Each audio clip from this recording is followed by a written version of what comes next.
So weirdly enough, another iPhone issue is kind of here. And what this issue is basically, for those of you who don't know, Apple is probably going to be giving us some sort of sideloading capability on our iPhones. So essentially sideloading is when Apple goes through, or when an application we can install by ourselves without having to actually go ahead and essentially get support of it by, the manufacturer. So things like, Windows allows us to install XCE files or EXE files. macOS allows us to install DMG files. iPhones do not allow us to install any sort of file type, which is very, very weird. I still don't understand why Apple was even going down that direction in the first place. But as of right now, it looks like sideloading is going to be delayed by a little bit of time. So there was a report that came out that I saw on Yahoo, out of all places, that basically stated that Apple has until March 4th or March 2024 to actually go ahead and bring in this sideloading feature on their iPhones. Apple is not going to be bringing this feature before anytime soon. So for those of you who thought Apple was going to go through and just basically bring us,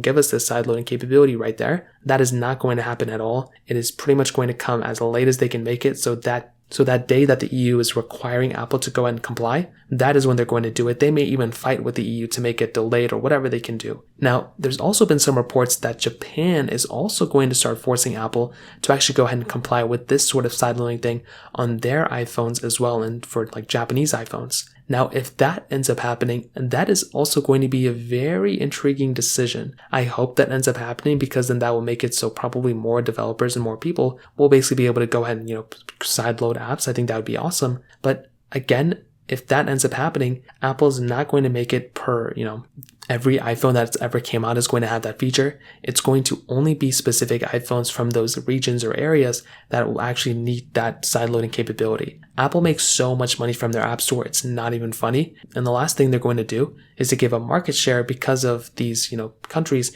requiring them to go ahead and basically, sideload applications. They are going to fight tooth and nail. And I'm pretty sure the big thing they're going to do here is, honestly, in my opinion, they're probably going to go ahead and stop, selling either iPhones in those areas, or they're going to region lock those features, like I said. And they're not just going to make it so you can change your settings in your iPhone settings and then get that feature. It's definitely going to be a lot more complicated stuff than that. So I'd love to hear your thoughts about this. Let me know in the comment section below. Hit the like button, that would mean so much, but definitely hit that subscribe button. More importantly than everything else, I love every single one of you guys. Hopefully I'll catch you guys in the next video. Peace out till then.